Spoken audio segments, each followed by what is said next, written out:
अगला प्रश्न है, कौन खालिस्तानों परागणीय जीवों के रूप में दिखाई देते हैं? तो ये दिखाई देते हैं लाइकेन। अगला प्रश्न है, क्राइसोफाइट्स, क्लोनाइड्स, डिग्नोफ्लेगेलेट्स और स्लाइम मॉडल्स किस राज्य में शामिल हैं? तो ये है प्रोटिस्टा में। अगला प्रश्न है, मिथेनोजेन्स से संबंधित है? तो ये है आर्कोबैक्टीरिया से। अगला प्रश्न है, सभी यूकेरियोटिक किस एक के जीव से संबंधित है? तो ये है प्रोटिस्टा से। अगला प्रश्न है, 5 साम्राज्यों का वर्गीकरण किसके द्वारा प्रस्तावित किया गया था? तो ये किया गया था R.H. व्हिटेकर के द्वारा। अगला प्रश्न है, नमकीन क्षेत्रों में रहने वाले जीवों को कहा जाता है? तो इन्हें कहा जाता है हेलोफाइल्स। अगला प्रश्न है, जुगाली करने वाले जानवरों के गोबर से बायोगैस के उत्पादन के लिए जिम्मेदार आदिम प्रोकैरियोट्स में कौन शामिल है? तो ये है मिथेनोजेन्स। अगला प्रश्न है, कवक के लिए सही कथन लिखिए। तो वे विषमपोषी होते हैं, एक कोशिकीय और बहुकोशिकीय दोनों होते हैं, और वे यूकेरियोटिक हैं। प्रश्न है, नेकेड, साइटोप्लाज्म, मल्टीन्यूक्लिएटेड और सेप्रोफाइटिक स्पेसिफिकेशन किसकी विशेषताएं हैं? तो ये है कीचड़ के साथ। अगला प्रश्न है, उच्च पौधों की जड़ें और कवक के बीच संबंध को कहा जाता है? तो ये कहा जाता है सहजीवी संबंध। अगला प्रश्न, एक डिक्यूरियन कब बनता है? जब 2 अणुवित कोशिकाएं पूरी तरह से खत्म नहीं होती। अगला प्रश्न, कॉन्टेगियम विवम फ्लूइडम किसके द्वारा प्रस्तावित किया गया है? तो ये किया गया है MW बेजरेनकी के द्वारा। अगला प्रश्न है, माइकोबायोनेंट और फाइकोबियोनेंट के बीच क्या संबंध पाया जाता है? तो ये पाया जाता है लाइकेन। अगला प्रश्न है, एक वायरस और एक वायरोइड्स के बीच क्या अंतर है? तो ये अंतर है, वायरोइड्स में प्रोटीन कोड का अभाव लेकिन वायरस में मौजूद होता है।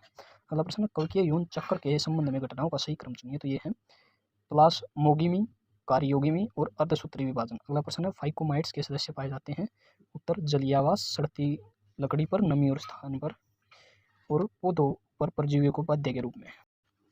प्रश्न, कॉलम का मिलान करना है, कॉलम 1 का कॉलम 2 से मिलान करना है। तो जो है नमकीन क्षेत्र में क्या पाए जाते हैं? तो ये पाए जाते हैं हेलोफाइल्स, और जो गर्म पानी का झरना होता है वहाँ पाए जाते हैं थर्मे एसिडोफाइल, और जो है मार्शी क्षेत्र होते हैं वहाँ पर मेथेनोजोन।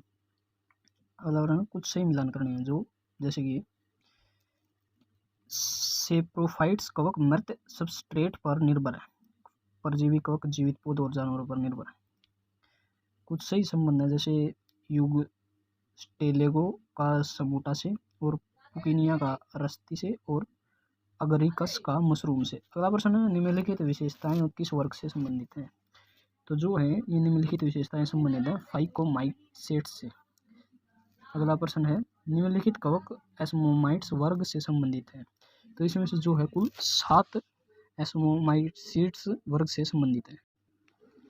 प्रश्न है, जैविक वर्गीकरण के लिए 18 सही कथन लिखने हैं। तो जो है WM स्टेलेनी ने दिखाया कि वायरस को क्रिस्टलाइज कर सकते हैं। शब्द कॉन्टेगियम विवम फ्लूइडम MW बीजेरेनिक द्वारा गढ़ा गया है, और जो है तंबाकू में मोजेक रोग और मनुष्य में एड्स वायरस का कारण है।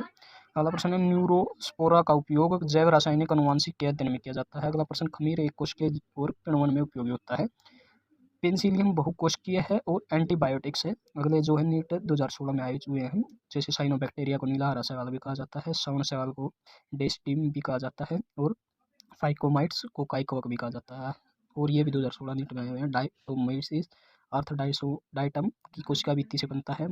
डाइटम महासागरों में मुख्य उत्पादक है, और डाइटम मुख्य सूक्ष्म होते हैं और पानी में निष्क्रिय रूप से तैरते हैं। अगला प्रश्न, जैसे अगला पॉइंट है, बैक्टीरिया जो नाइट्रेट्स और अमोनिया जैसे विभिन्न अकार्बनिक पदार्थों का ऑक्सीकरण करते हैं और ATP उत्पादन के लिए जारी ऊर्जा का उपयोग करते हैं, वे केमोसिंथेसिस ऑटोट्रॉफिक बैक्टीरिया। अगला प्रश्न, अगला पॉइंट है, विषमपोषीय जीवाणु प्रकृति में बहुतायत से कम होते हैं। और अगला पॉइंट है, अधिकांश विषमपोषी जीवाणु अपघटक हैं।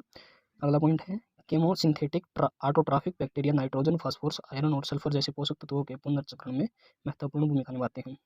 अगला पॉइंट है, केमोसिंथेटिक ऑटोट्रॉफिक बैक्टीरिया ग्लूकोज से सेलुलोज को संश्लेषित करता है, और माइकोप्लाज्मा में सेल की दीवार नहीं होती है और ऑक्सीजन के बिना जीवित रह सकते हैं।